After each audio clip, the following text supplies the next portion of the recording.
Good morning, good afternoon, good evening. It's Elliot Brown here in the Essex Business Radio studio for another one of these compelling, exciting C-19, How We Deal With It, the show where I'm chatting to people absolutely everywhere about how they are dealing with the virus, the pandemic, corona, whatever we want to call it, how they're pivoting and changing, and also any ideas and tips and advice they've got for you guys out there in your personal and in your business life or work life, it may well be.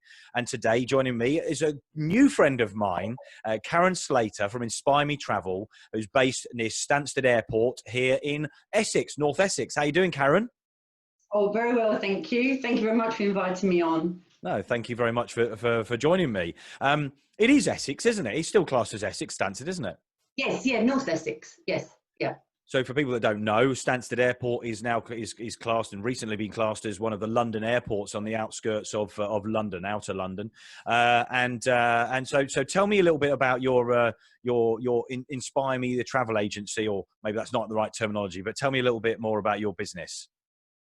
Yeah, it's Inspire Me Travel. It's a tour operator, more than travel agency. Sorry, I do apologise. No, that's right.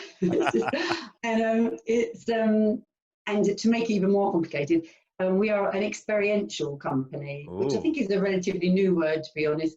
But what we do is we offer experiences overseas. Rather than calling it an excursion or a trip, it becomes an experience. And we base the experiences under categories such as music, for example. So our experiences are, for example, opera in Verona, opera in Milan, opera in Paris, Vienna, and then we'll do jazz. So we'll do jazz clubs in Paris, jazz festivals all over Europe, and then we also look at trying to incorporate sustainable tourism, eco-friendly tourism into all our experiences, which is not as easy as it sounds, but it's what we're working on. Yeah. So although you know I hate this word, that's your niche. Yes. Yeah. So experiential, is that the word? Is that a word you've conjured up, or is it actually a word? Well, no, it's actually a word, but I actually myself hadn't heard of the word. It's a good word, though, isn't it? And until I love it, and it was actually, I was a guest speaker at a conference, and the gentleman who introduced me as Inspire Me Travel, the experiential company, and I thought, gosh, I didn't even know that word existed. I love it, so I use it all the time now. So you nicked it, absolutely, and it's a conversation starter as well, isn't it? If you were to say what you do, rather than just saying, as I said, you're a travel agent. I mean, how rude of me, Karen. I do apologise. How rude. How rude. But it does. It made me, makes you think, what is that? I mean, and obviously when you think about the word, it sort of almost tells you, but it's great. And of course, your business has been hit a little bit recently, right? Yeah. It's been absolutely awful.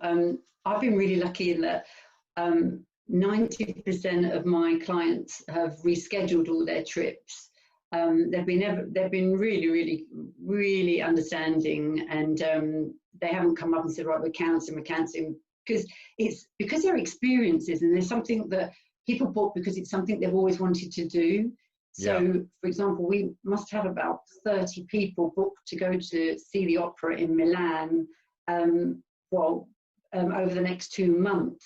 And it's something that they've always wanted to do. And getting tickets at the Scala, the theatre in Milan, is quite difficult.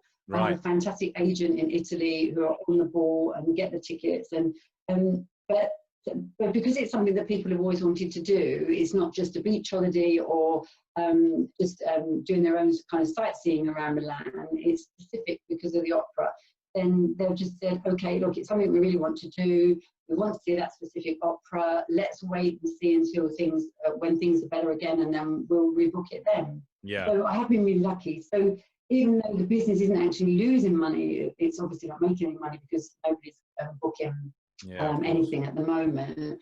And I think that's a frustration, is because every morning you wake up and you listen to the news and you think, any news on the borders reopening, please can the borders reopen soon? And obviously, the safety and security of everybody is more important. But for the tourism industry, that's the key at the moment. It doesn't matter if an airline says we are starting schedules again mid-June. which Yeah. is lovely to hear. Yeah. But they can't do that if the borders aren't open. So No. sadly.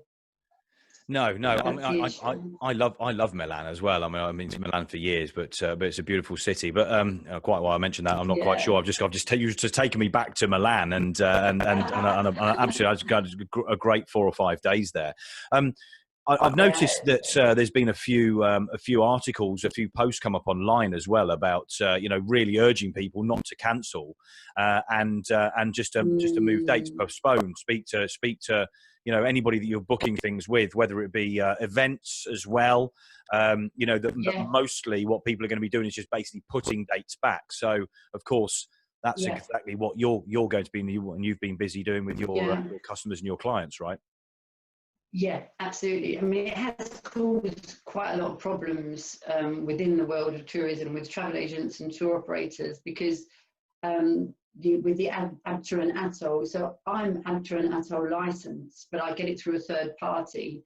So if I, for example, with my Milan bookings and my Verona bookings, the clients tend to book their own flights. So I have a separate insurance that I use for all land arrangements. So I don't need to go to my third party to use the ATO and APA because I'm fully protected anyway for land.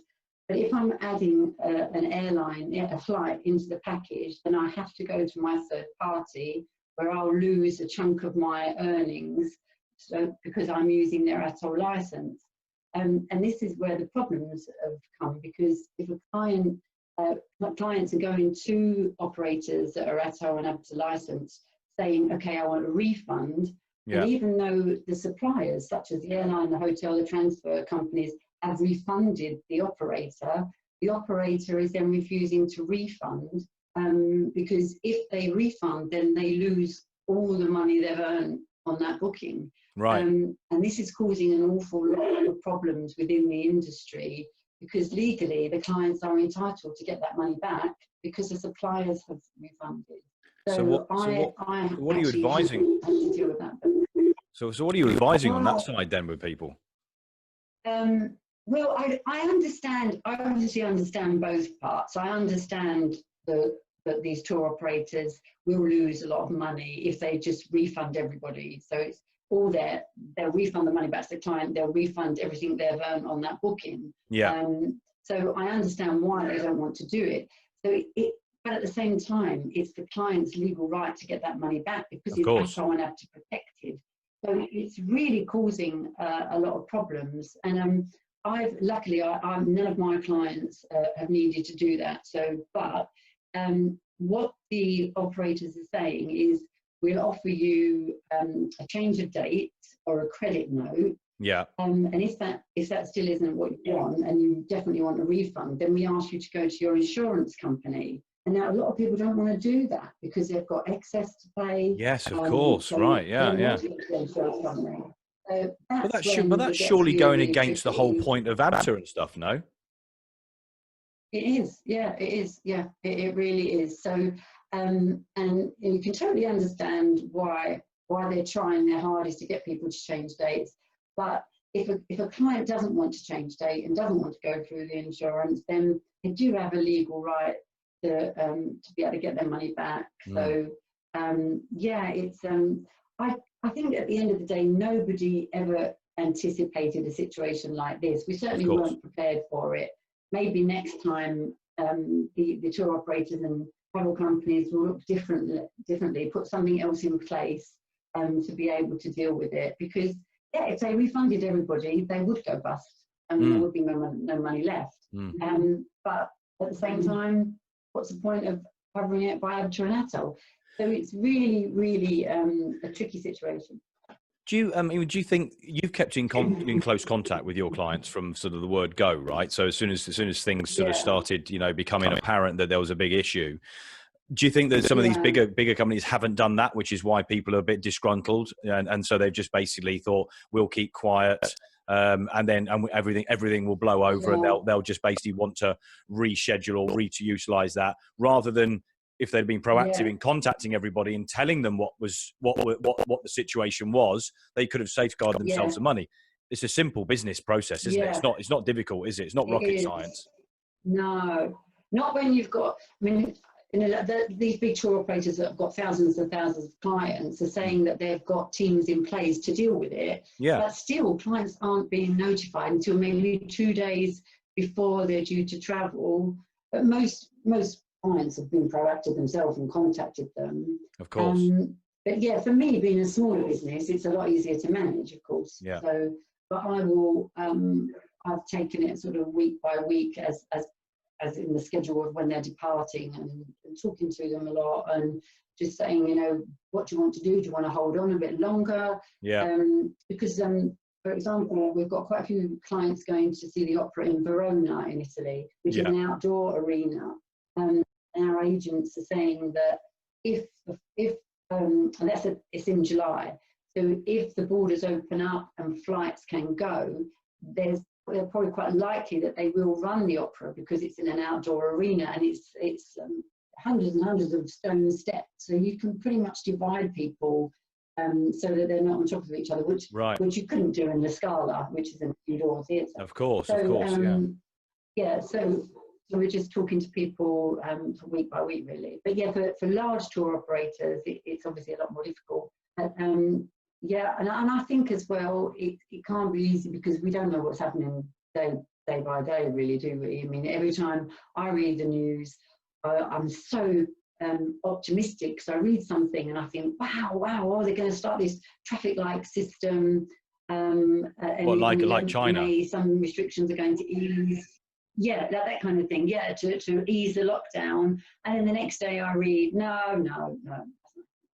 I think, oh. It's like a roller coaster, isn't it, at the moment? It is. We're all learning together at the same time. You know, the powers that be, as well as us. You know, the general public as well.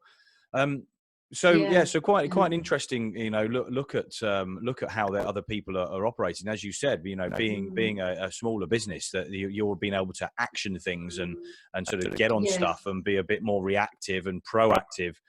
With your clients, which is safeguarding your business in essence, really. You know, what you'd think that the big boys would do that automatically, wouldn't you? But they become complacent, which is why there's a lot of big companies will be falling by the wayside through this. So of course the answer to that is just order with you, Karen. Just go on book with you, eh? Absolutely. That's the answer. Yeah, we've got so many new experiences coming as well. Yeah, new website coming, new experiences coming. I know. And anybody that's watching the video when they're watching this on YouTube, I mean, you won't really necessarily notice this from the podcast, the audio podcast, but you can see your Wi-Fi isn't the best there, Karen, and that's because you are working and living and homeschooling and everything with 3 kids as well, right? How's that impacted running the business and living life? Well, I'm in the cupboard at the minute because the kids are all, I'm literally, it's a store cupboard. So the kids are all spread out all over the house with their computers, having their lessons.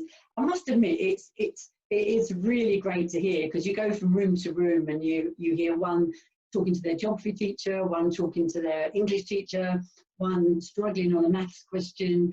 So they've got their computers in front of them and they've got their phones here with their friends on it, and they're all helping each other. And it's great, and the school has worked so hard to get this in place. Really, really amazing what they've done. But then I'm relegated to the cupboard. It is a bit annoying, but I need it to be quiet, so I lock myself in the cupboard. But, you need your space. Gosh, I can't think with all the noise out there. So as soon as I open the cupboard door, there's just voices, and because it's not just those 3, it's all their friends on their FaceTimes and their house parties, and they're all discussing school topics. So I hope that they go back to school soon. So they're safe, really. Well, let's see when that happens. But no, I mean, thank God for technology. Thank God for that, because they still do feel like they are, having those links. And as I said to you before I started recording, and you spoke very, quickly to my son. He's, he's working in the office with me at the moment, and We've been making things and working with him and sort of fitting that in amongst work. And his mum does a great job as well. And when he's with her, in fact, I did a podcast with him. We did a Zoom podcast actually. So we are probably going to do a series of us both together having a chat in here in the studio at some stage. But yeah, we did one with him. Yeah, well, I was intrigued to see how things are, affecting the kids as well, and you get listen to them. But I think it's important. I think it's important that we think about that. And I was absolutely devastated for my son because he was due to do his A-levels in May. Oh, and, yes, you said, 9 years of secondary school.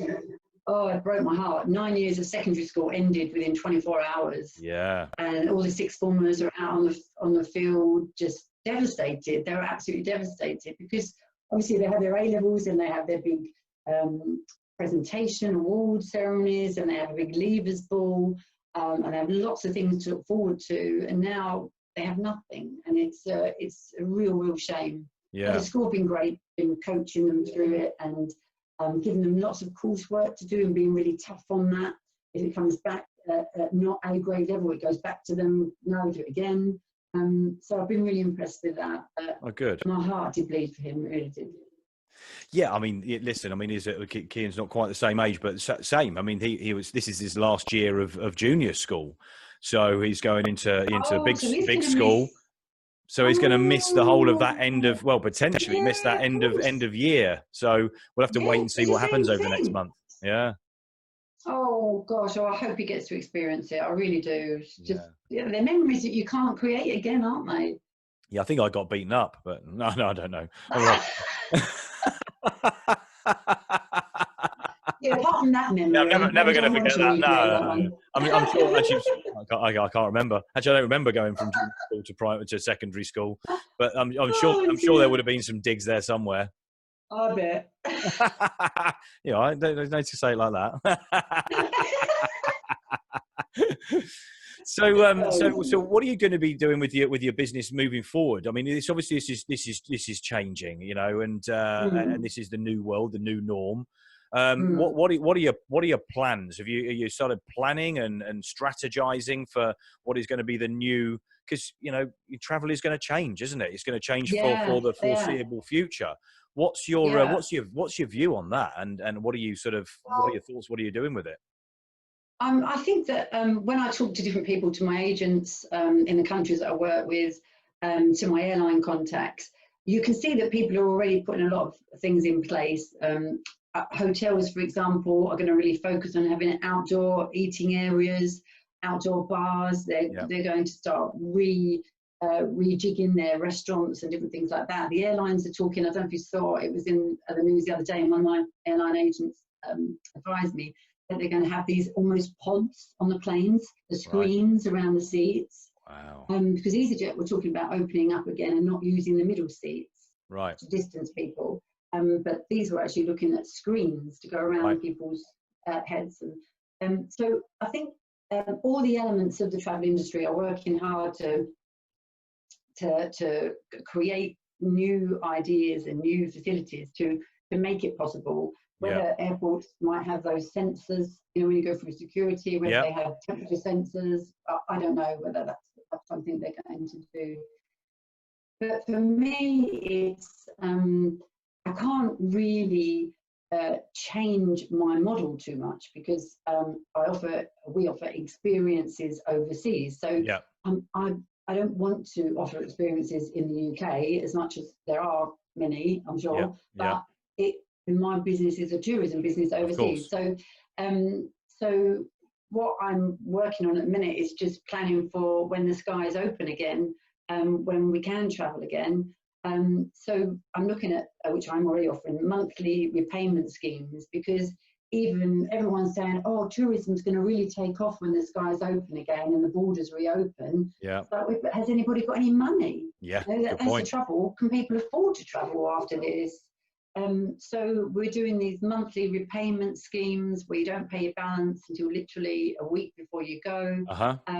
Low deposits, free cancellation, are offering big discounts right up until the first week of December, and depending on the situation, we'll prolong that. And we're setting up an office in the States. So I'm spending a lot of time with a lady who's running Inspire Me Travel over there. Yeah, of course. Yeah, we spoke about that before, beforehand.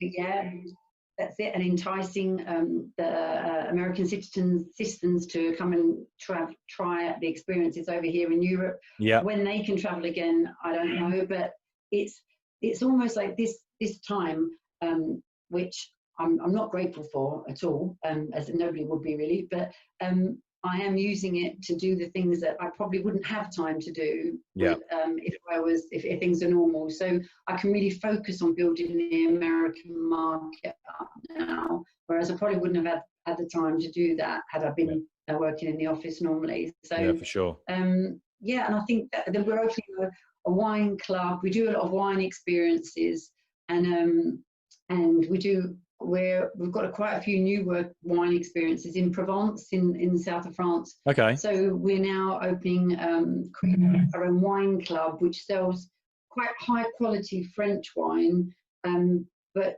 wine that the brands that you can't buy here. Okay. And me personally, my favourite rosé is called Bondol, which is from Provence. You can't get that here. Well, not where I've tried anyway. And I just love it. And so I thought, well, my friends, as soon as I say to my friends, oh, you should try a Bondol, it's so good. And everyone's like, I really love that dry, cold rosé wine. So nice. I'm setting up a wine club that relates to the wine. Is there any champagne links here at all? Yeah. Well, if you need anybody to do any sort of testing for you and to do some reviews, I'm more than happy to. I know it'd be hard work, but I'm happy to do it for you. That's a good idea. I think we should do an online wine tasting session. Send you over to Provence. You can taste them all, give your opinions, and broadcast it. I think I'd be like Gino, wouldn't I? I'd be like Gino De Campo. Actually, you really would. That would be quite funny. Yeah, I think we might take you up on that. Okay, I'm going to hold you to that. Listen, Karen, I could talk to you for ages. I mean, I've learned stuff about potential travel that I did not know. I hadn't seen these things, but obviously you're at the forefront of what's happening and what's going to be happening. There's a lot to be taken from our chat today, and I really appreciate you taking the time to have a chat with me. You and I obviously are getting to know each other better off air. There's lots of things for us to talk about, and I'm excited to see what you're going to do with your business and things that we can do together. Here in Essex. But no, I really appreciate your time. And where can people find you, Karen? Because obviously you are the place to book these experiential travel arrangements, if that was the right terminology. Where can people find you? Well, the full business name is The Inspire Me Travel Company, so it's a bit long-winded, but the website is www.theinspiremetravelcompany.com, and we're on Facebook as Inspire Me Travel, on Instagram as The Inspire Me Travel Company, on LinkedIn, and the email is inquiries@theinspiremetravelcompany.com. Okay, a bit of a mouthful, really. Well, but yeah. So, and our YouTube channel launches next week, I think, and the new website launches at the end of April. Oh, we'll check. We'll check that. We'll make sure there are links around the post that we put out, and obviously the YouTube when the video goes up. So I apologise to anybody if the sound hasn't been great, but we're going to blame Karen's kids on this one. To be fair. But they are working from home, so we'll allow them that. But no, it's been an absolute pleasure. Thanks so much for joining me on this podcast. Thank you so much for inviting me. Thank you, Elliot. You're very welcome. So if you do want to check out Karen, then as I said, there will be links around this. If you want to know more about what we do here at Essex Business Radio, I urge you to go over to www.essexbusinessradio.com, where you're going to find all of our social media links, and also you can download our free app where you can hear all the old and new podcasts as well. Thanks again, Karen. I really appreciate it. So I'm going to sign off for now. So it's ciao for now, brown cow. Bye. Bye.